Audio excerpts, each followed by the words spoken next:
What's up? So, nandito na naman kami sa Greenfield. Kami ng Barasoain ngayon. Time check, ano oras na?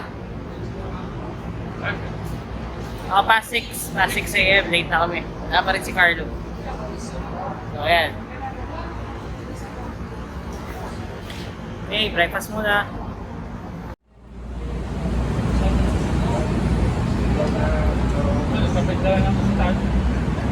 Ha? Bago yung corn sauce? Hindi, yung pa rin yun.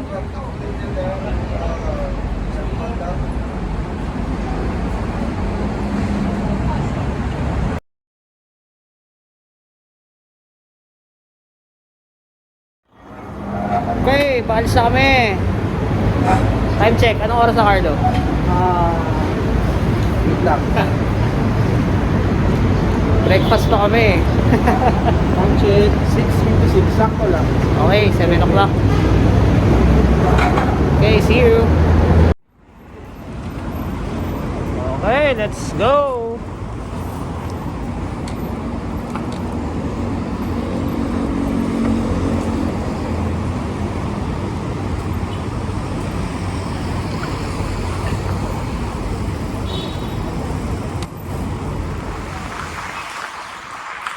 Okay, dito kami ngayon sa EDSA. Dire-diretso lang to hanggang Monumento. Then MacArthur Highway ang daan natin. Papuntang Barasoain.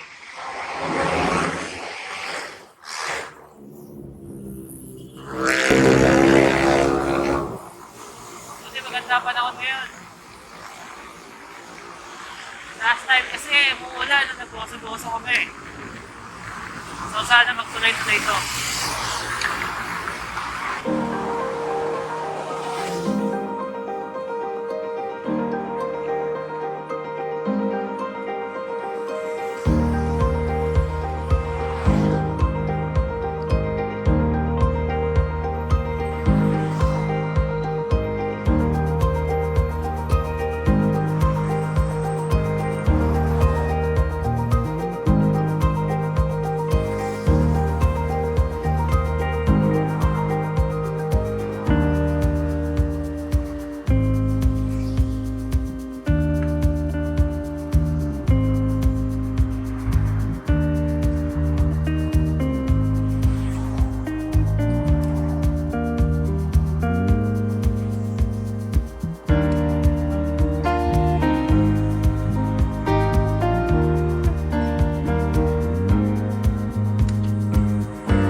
It's our first time na pumunta ng Barasoain sa Bulacan. Sabi kasi nila, wala daw ahon. So, subukan natin, no? Pero, from sa headquarters namin, it's around 56 kilometers. So, mga 100 km din siya, balikan. So, try natin.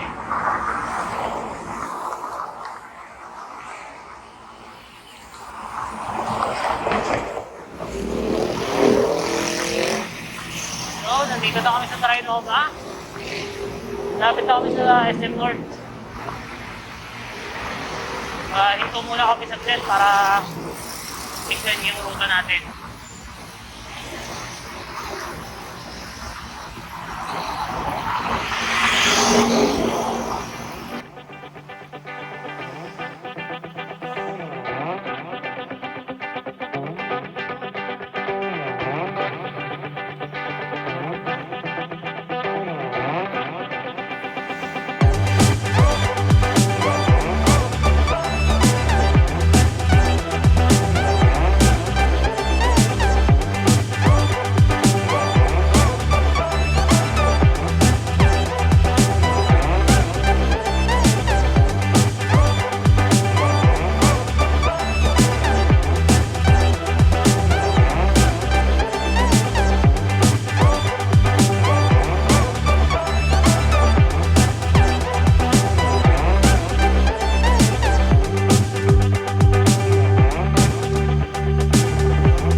Highway, dire-diretso na lang to, no? Ito, chill ride na tayo today.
So, ito yung tinatawag bilang tabak road.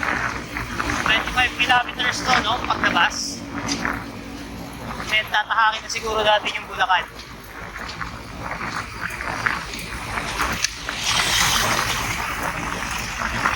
Anyway, dire-diretso naman to.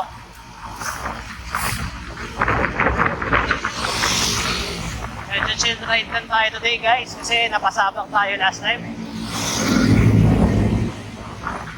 Hindi natin naasahan yung ganong klaseng ahon na matagal. Boso-boso. So ito, chill muna.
So, ito nga pala yung aming ruta, no?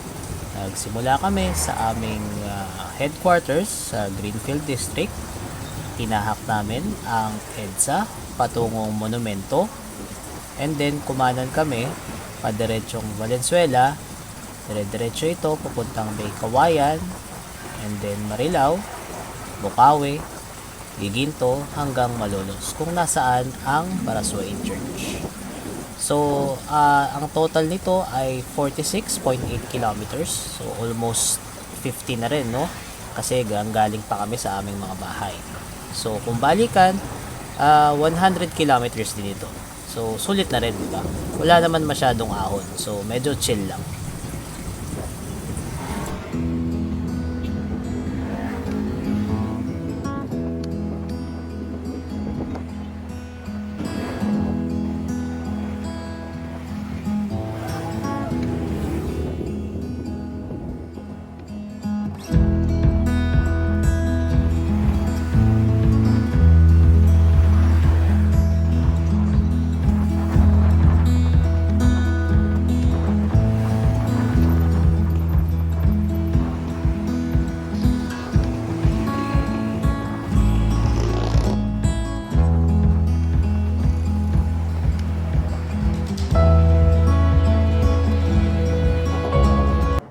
Siyempre, break muna kami.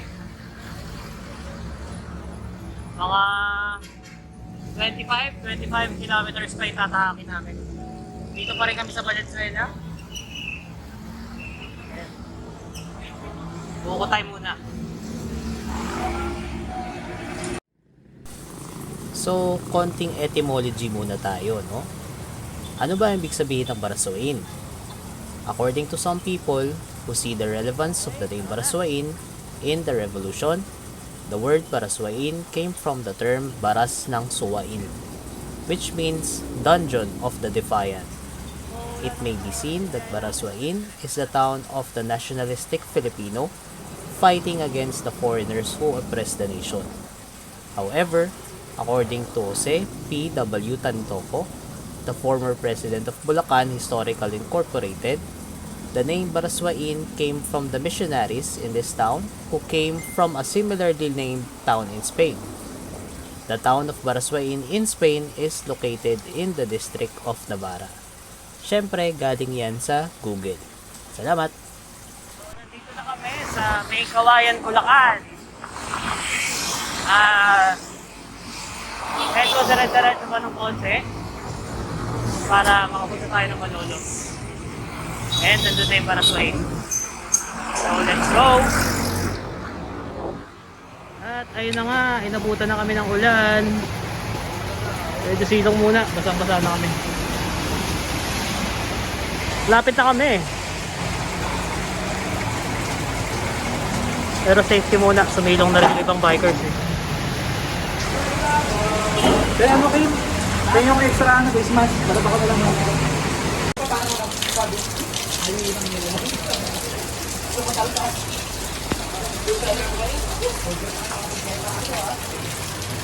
Makaulo pa kayo mga sama. Sa wala lang. BMX.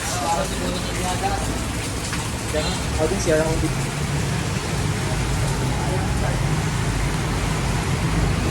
Lagi na lang umuulan. Shoutout nga pala sa Pinewood PH Group.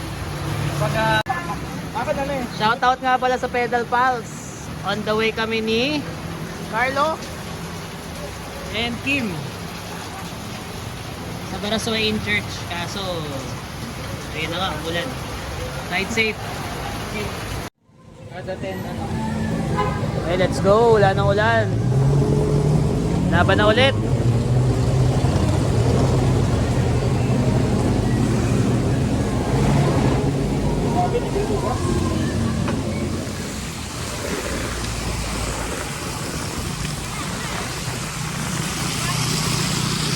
Nasa Bukawi na po kami. Medyo palapit na po ng palapit.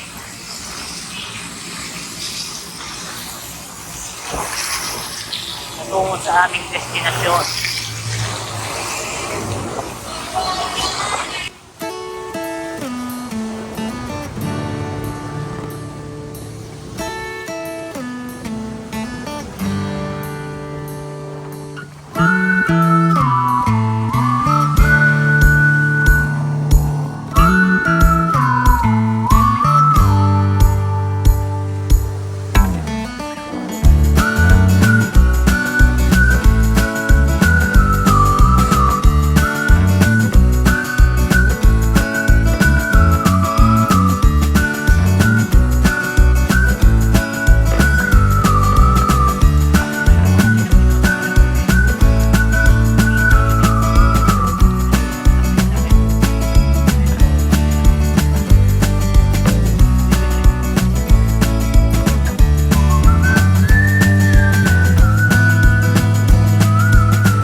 Nasa Giginto, Bulacan na tayo. 9.3 kilometers. Hanggang Malolos. Turn left onto Bank Road. Yan, left na daw tayo dito.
malapit na tayo.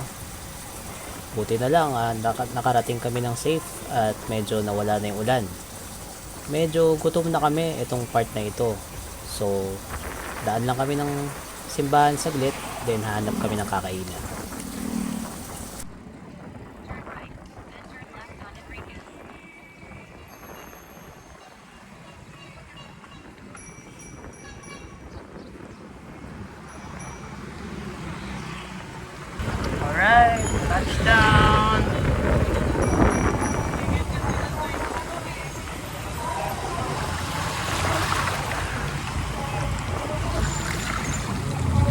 Touchdown, guys.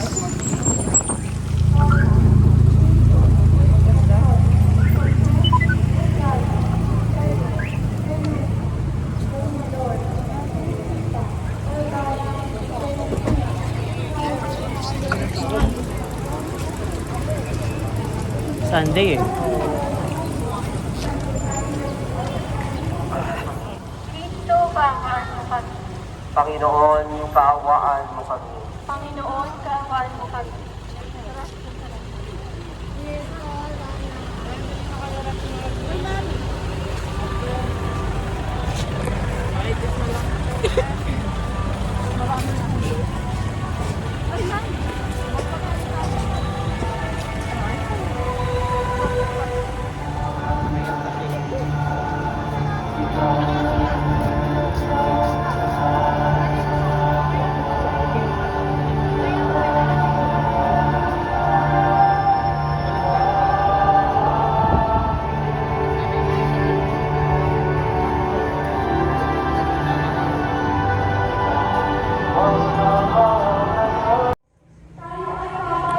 Makalapit sa Ama sa pamamagitan ng Espiritu. Ang salita ng Diyos, salamat sa Diyos. Sa mabuti balita, sinasalaysay ng pagmamahal ng nais ni Jesus at ng mga alagad na nakalayo sa mga tao upang makakain ang makakain ng tinuruan pa rin niya sila ng maraming bagay. Nagsundan niya sila at makita para sila makatupang walang pastor. Tayo mo magbigala sa mabuting balita ng Panginoon.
So, kain muna tayo. Dami kainan dito. So, dito na rin kami nakahanap ng kainan. Malapit lang sa Barasoain. Paglabas mo ng Barasoain Church, kaliwa ka lang, dire-diretso. Then makikita mo na tong mga kainan na to. Marami ring bikers na kumakain dito. And sulit din yung mga pagkain nila. Tara, samahan nyo kami.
na.